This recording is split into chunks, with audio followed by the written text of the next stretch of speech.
Hi, I'm Mincy Moffett. I'm a botanist with the Georgia Department of Natural Resources in our non-game conservation section, and I'm here with the Cyprise group. Hey, my name's John Thrift, and I work for Southeastern Tech, and I'm also here with the Cyprise group.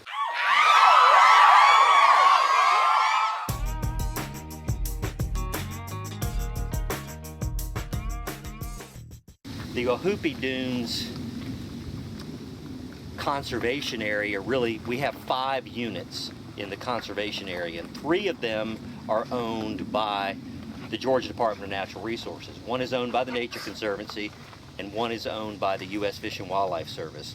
And all 5 of those tracts together make up the Ohooppee Dunes conservation area or natural area. And it's about 3,000 acres total. Who were the first people to colonize, to build houses and the civilizations on the dunes? Well, Native Americans were probably been there for 10,000 years. They probably used the area. Before the area was protected, how did the people that were native there use the land? Well, Europeans probably started exploiting that land, grazing animals and livestock, most likely.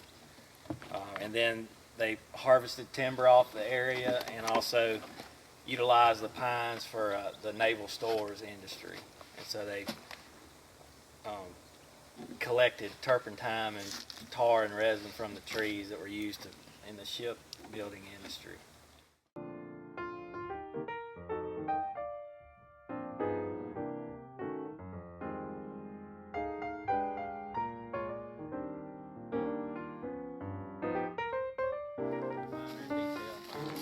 These things are going to go in about like this, and they're going to get covered with concrete.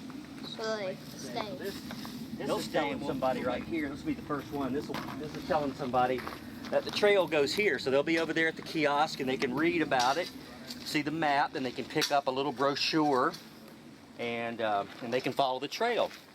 And this arrow tells them that the trail goes this way, or if you know how some people are, they like to hike things in reverse. But what this trail is going to have is, most of the other sites are going to have a sign that looks like this, and it's meant to rust and sort of weather and look stark like the turkey oaks. But a lot of these signs are going to have a number, and the number will correspond to a number on a brochure. So you can walk around and you can it's an interpreted trail, so you can stop at station number 1 and read about what is in front of you at station number 2. Station number 1, then go to number 2, number 3, and then when you finish, you put it back for the next person. So what are these markings on the trees? Okay, these markings show the trail around the Ohooppee Dunes. It's about a 2-mile loop, and we're at the beginning of the trail now.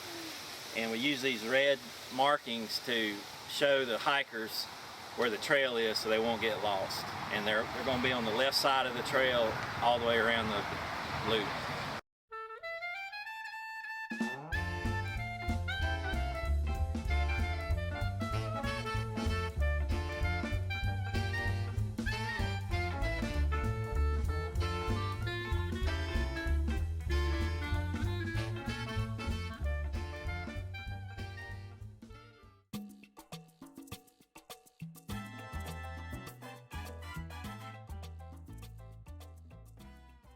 What is that? Well, what we have here is a gopher tortoise burrow.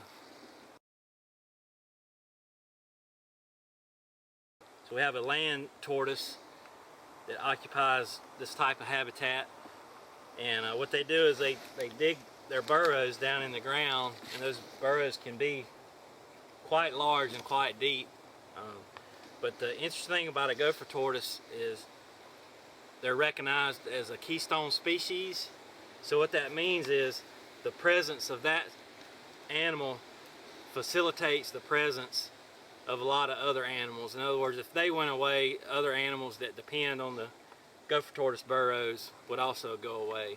And there's over 300 species that are associated with gopher tortoise burrows. Some of them are more obligate than others. One particular animal of interest is the indigo snake. And the indigo snake basically requires gopher tortoise burrows this high up in latitude to survive, and it's an endangered species.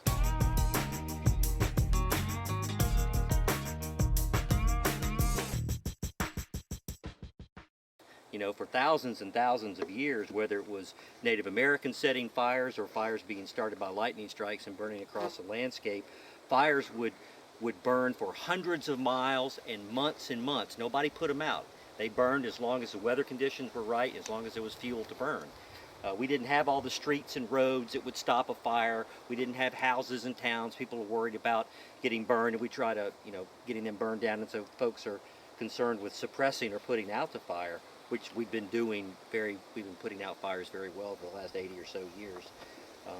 So we've had a lot of habitat changes when we exclude fire from the landscape. It gets grown up, and we don't have all these nice grasses and all these nice herbs like this little legume over here, this tephrosia or this wiregrass. I mean, there are probably 50 or 60 different species of little plants growing on the ground that are food for animals like the gopher tortoise.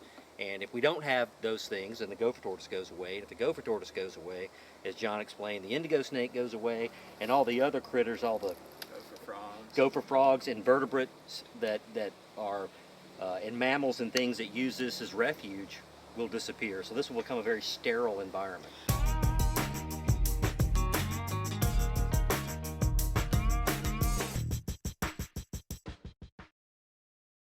So what exactly is this pond? It doesn't really look like there's much life in it. Oh, well, I assure you there's a lot of life here, but it's not your typical pond. This is a sandhill depressional pond. Depressional means it's a depression in the sandhills, sandhill depressional pond, and it fills up. The only source of water for this pond is rainwater. There's no communication with the groundwater. There's no stream that flows into it. The only water that's here is water that falls directly into it and just around the area and runs off into it. That means no fish. That's a very good point. It means no fish. And that will kill the amphibians that live in it. That's right. It does hold water for about 9 or 10 months of the year, most years, but it dries out usually most years. And even if it holds water, you know, for a couple of years without going dry, it's never deep enough and long enough to support fish. And so fish are bad from the standpoint of amphibians because they love to prey on little amphibian larvae and even adult amphibians. This particular pond is one of just a handful of ponds in Georgia where the rare and endangered striped newt breeds. The adults live in the sandy areas past the edge of the forest that surrounds this little pond, but they will annually or periodically they will come down to the pond, and they will mate, lay their eggs, and then they will go back up into the uplands to survive. But their larvae will have to go through some sort of development here in the waters of the pond. One of the beauties of the sphagnum moss is that it keeps an area really wet and really cool, and so plants that otherwise wouldn't be able to survive can survive in association with this. There are some species that need a constantly wet, cooler area than the surrounding environment, and so they can associate themselves with this. Right now it doesn't look like there's anything else growing here, but a lot of sphagnum areas have little herbs, little forbs, little wildflowers that grow there and only there because it's nice and moist.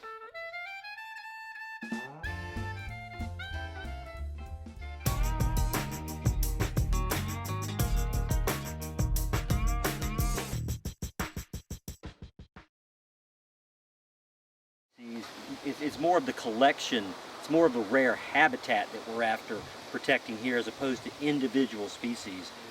Habitat like this is very sensitive, it's very fragile, and so you've got to take care of it. Not only do you not want to do things like ride four-wheelers, but you want to be proactive in the management of it. You want to support DNR and other groups that are going to burn this habitat when it needs to be burned, or to do the other types of habitat management projects that need to be done in this area. Protect the floodplain. We haven't even gotten to the little Ohooppee floodplain, but it is a very, very important part of the natural area. We're focusing on the dunes right now, but you go right on the other side of the dune and you got the little Ohooppee River. That's a beautiful, intact little floodplain, but it won't be if people don't take care of it.